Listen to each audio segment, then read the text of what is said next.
Shane, kind of the standard off-season, getting ready to start camp. Any injuries, long-term guys that won't be out there for the start of camp? Not that I'm aware of. We'll get back in as a staff next week and get an update injury-wise. But obviously, at this point, everybody is good, and guys that were limited during spring practice are full speed ahead. Rocket Sanders and those guys have had a great summer from a health standpoint, and expect everybody to be full go once we get going. Shane, if you had to give a theme to this preseason preparation, what would it be, and what's going to be your top priority going into camp? Theme-wise, I'd say going all the way back to January would just be the hunger, that this team has. I mean, it's we've got 3 fantastic leaders here today that have played a lot of football for us here at South Carolina, along with a lot of other leaders. I mean, you think about it, 2 of the guys that we brought to media days last year are still on our team, and Tonka and Kai as well. So we're a older team that's very, very hungry. They've shown that since August. And the theme for us, Rick, is just continue to build on that and embrace that. Got a lot of new faces, obviously, on all 3 phases, coaches and players, and continue to, get acclimated and just get better. But really like this group, like the way they've worked since January. They've had a fantastic summer and eager to get going. You mentioned these 3 young men being exceptional leaders, the guys who came last year still on the team. Why these 3? Why was it their turn this year? Last year, going with Boogie, we brought Tonka, and I had a conversation with Boogie that, hey, I'm taking Tonka, but I'm going to take you next year. So I'm a man of my word as well. But in all seriousness, we've got a lot of leadership that's returning. We vote on captains at the end of the season each year. We elect permanent captains, and Boogie Huntley and Debo were voted a permanent captain last year. They had the five highest votes on the team. Luke was not far behind and was very close, to being that as well. So they're leaders for us, and to me, they just embody everything that we want our program to be about. They embody everything, to me, that's right about college athletics. They've had opportunities to finish their playing career or go somewhere else and transfer, and they've invested in South Carolina. Luke and Boogie were here when I got here, and they've stayed, not just for 2021, but 21, 22, 23, and 24. And then Debo was one of the first young men that we brought in to Carolina when I was hired as the head coach when he transferred in from Delaware. So fantastic leaders, fantastic people. All 3 are graduates, of South Carolina, and just everything that's right about athletics, college football, and a testament to what our program's about. Shane, the NCAA recently passed a rule that analysts can now offer on-field coaching instruction. Yeah. Are you in favor of that, or maybe kind of like everybody to stay in their lane? No, absolutely, I am. Every school is going to be different. I think you may have some coaches that just hire an army of analysts, and you've seen that. Some coaches just in the last 2 or 3 months that have left some coordinator jobs at the FCS level to go be an analyst somewhere else, and more power to them. But I think it's great. It's takes kind of the gray area out of who's allowed to do what. We try and do things the right way at our place, David, but not everybody, I don't think, has followed that rule, the way it's supposed to be followed. We don't have to get really big. We're not.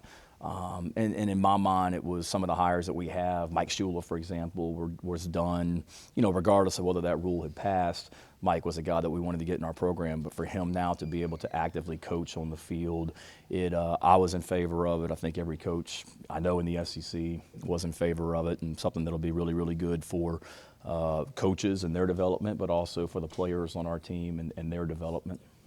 This is the oldest defense you've had in 4 years. You're the most experienced. How much does that help in off-season when you're starting kind of so far ahead just with install and terminology when you've got this many guys back? Yeah, a lot. You saw it a little bit last year with some of the flexibility that we had on defense, being able to do some different things and mix up fronts and mix up personnel groupings. But to be able to bring back so many key contributors at all 3 levels of the defense. We finished the last couple games last season playing really good defense down the stretch, and we've got to continue to build on that. These guys being in year 4 in this system allows us, 1, to continue to build on that, 2, allows us to be, even more diverse if we want to, and multiple from what we're doing from a defensive standpoint. And I think you see it, at any position or any phase, offense, defense, special teams, not just knowing, what you're doing, but now what everybody's doing around you as well. And these guys are more comfortable, but at the same time, we're not sitting here,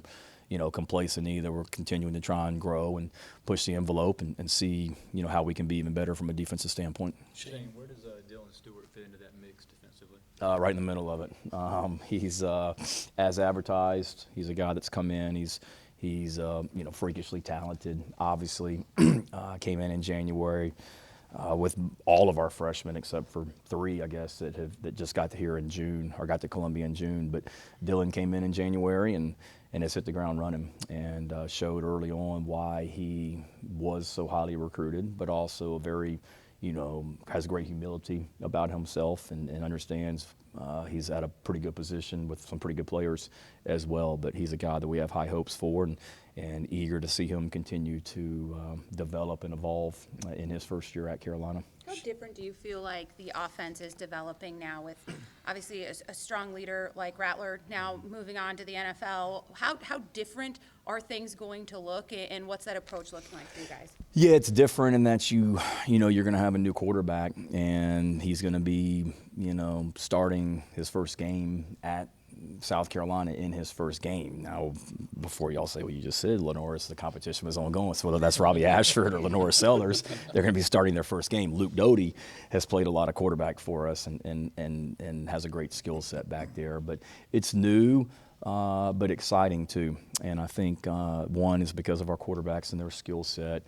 The pieces that we've added to the run game, Rocket Sanders, Jawarn Howell, Oscar Attaway, bringing back Juju McDowell is a good thing. But the one thing that I feel really good about is the amount of experience that we have on the offensive line. And with the injuries we had last season, we had to play way too many offensive linemen. But the positive that did come out of that is we've got a lot of guys that have played a lot of football on the offensive line. I mean, you talk about Vershawn Lee and Ja'Kai Moore. I mean, Vershawn started at every position on the offensive line last year. Ja'Kai Moore's played a lot of football for us at multiple spots. And then you add, the guys, the freshmen that played last season and whatnot as well.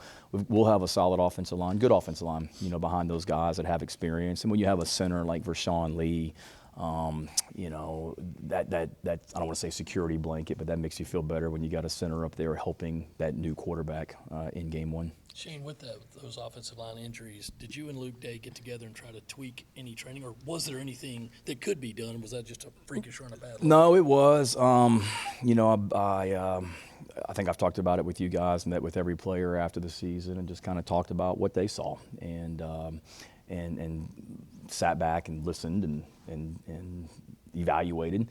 And then I sat down not just with Luke, but in a room, the whole strength and conditioning staff and the whole training staff, and including me, because it starts with me, and looking at everything, whether it be, how we practice, what we do in the weight room, what we do in the training room, what we do in nutrition. And there were some areas, or some things in all those areas that we certainly, could be better. I know there was an interview that I think Casey Henry did a couple weeks ago where he talked about some of the changes. It's not like radical, like we're all of a sudden doing different things and doing different lifts in the weight room, but I think our strength and conditioning staff has done a great job of explaining the why, tweaking some things to help our guys even more, and so far so good. The key for us is going to be being healthy, staying healthy, particularly early in the season. We haven't done a good job of that, and you think about 21.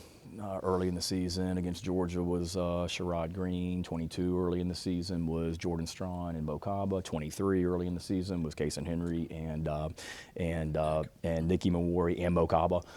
So that's from my standpoint, things that I'm going to do a little bit differently, just from a August preseason practice, kind of how we do things, the structure. Not anything radical, but we got to get off to a better start, this year and stay healthy better early in the season than what we've done. You changed it to player personnel director. What brought that about, and how do you think it's gone so far? Yeah, I'm not going to get into what brought it about. Wish Taylor Edwards well. Excited about Darren Usher coming in.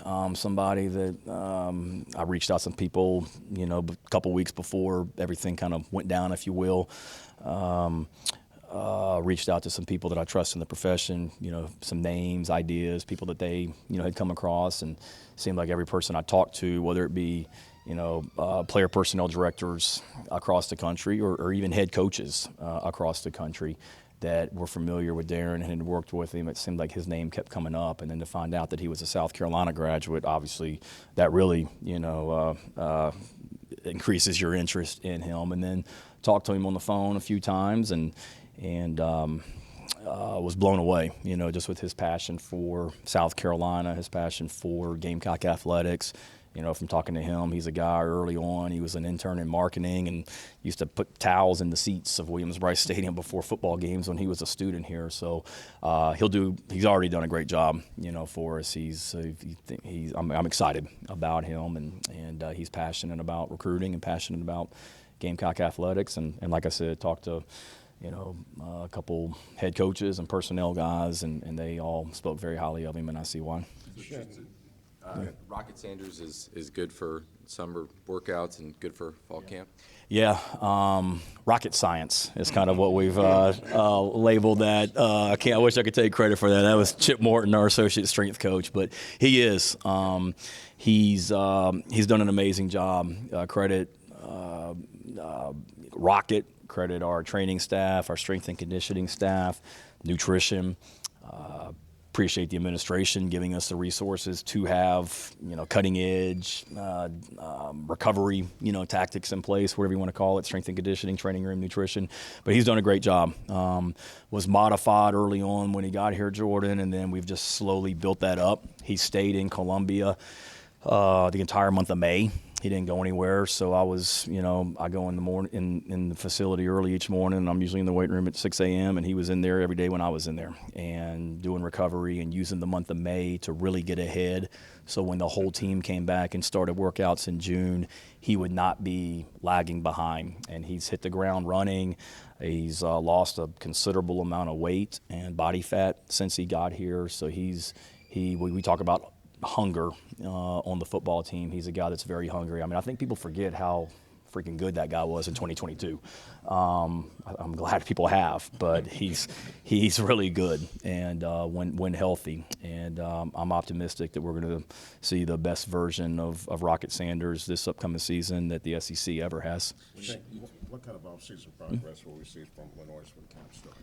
I think a lot. He's always around. I was in Charleston over the weekend and drove back and walked in the facility last night about 7:45 p.m. just to grab some stuff off my desk. And he was in the facility last night at 7:45 on a Sunday night in the summer, and that's just kind of him. He's worked really hard. He's got the respect of his teammates. Continues to grow in a leadership role and being vocal. Knowledge of the offense. You guys have been around him enough. He's just steady, consistent, even keel, but continues to grow in physical ability, meaning strength, speed, size, athleticism, but continues to grow from a mental standpoint, leadership standpoint, and eager for him. I mean, at the end of the day, he's still a freshman quarterback in the SEC, but he's made of the right stuff and excited to watch him. Shane, I know you have your hands in every position group on the field, but with special teams, you've got a background in it. You had Pete for 3 years, and I'm sure, it was kind of, all right, let him do this. How much has your role changed, if at all, with Joe D coming in? How much do you kind of help out or whatever? I wouldn't say a lot. I think the biggest thing, David, is just Pete and I had worked together for 3 years, so there was a experience, comfort level, whatever you want to say. Now, I've known Joe DeCamillis longer than I've known Pete Lembo, but Pete and I had worked together for 3 years, so he kind of knew how I thought, and I knew how he did things. There was a little bit of a learning curve from that standpoint with Joe, but he's been fantastic. We work great. Got a great energy about himself. Schematically, there'll be a lot of similarities. Schematically, there'll be some tweaks, some terminology changes to try and, clean things up a little bit for our players, coaches, everyone. But, overall, it's been a good transition. Pete obviously did a great job, and my role hasn't changed. Going to continue to be involved, if not even more so, if anything, just as we get started, with Joe. But one thing, we've got to continue to be opportunistic. We've led the SEC in blocked kicks. Steve Fink came up with that great figure. Since 2021, I think we're almost double the next closest school in the SEC. So that's won us some games, and we've got to continue to be opportunistic from that standpoint. Yeah, Jordan. SEC Network, 30 minutes ago, you said, let the people keep doubting us. You've mentioned the last 10 minutes, guys like Dylan Stewart and Rocket Sanders and Lenora Sellers. Do you feel like kind of the SEC people are kind of forgetting about the people you brought in and the people you returned? Maybe. I mean, you guys probably know better than I do. We're going to be picked low whenever you guys do your preseason projections. We'll be picked, 13th, 14th, 15th, or 16th, I'm sure, at the end of the week, which is fine. I get it. We lost a high draft pick in Spencer Rattler at quarterback. We lost Xavier Legette, a first-round draft pick. It's easy to look and say, well, they struggled last year in some ways, but and they lost their quarterback and their best receiver. So they're not going to be very good. I think that's a very lazy way of thinking, in my opinion. No one talks about the players that we do return and the experience that we have, but it is what it is. I mean, we worry about what we can control. I'm not going to go into the first team meeting this year and put up y'all's projections for the team, and they think we're going to be 13th. We know what kind of team we have. I came here in 2021, Jordan, and there was a national columnist that said the ceiling of this team in 2021 was 2 wins, and we, tripled that. And I just know we've got some great young men on this team that are extremely hungry. I get it. We play in the toughest conference in America. It's extremely competitive. We get to play that schedule, but everybody in the SEC plays, a tough schedule. But I know what kind of young men we have on this team and how hungry they are to be really, really successful and realize. I think the biggest thing is just our guys realize we're not that far off. That video came out over the weekend, and it's true. I mean, you look back at some of the games last year that could have gone either way, and it's a play here, play there, but that's college football. I mean, it's not just us. Anybody in America can say that, but key for us is just going to be understanding why those plays did not go our way last season and make sure they do, go in our favor this year.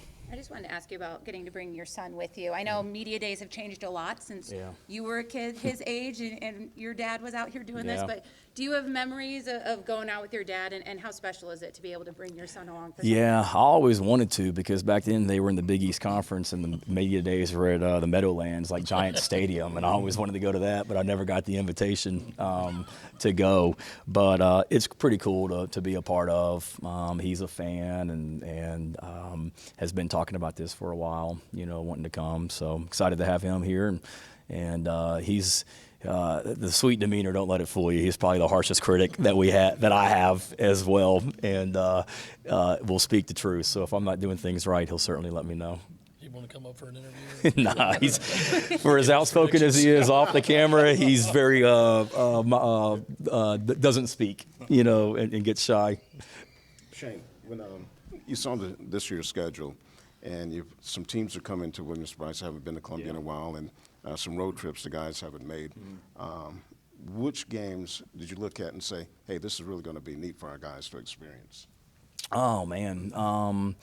You really look at all of them when you think about, first of all, the fact that we're not playing Georgia, Tennessee, or Florida for the first time in, forever.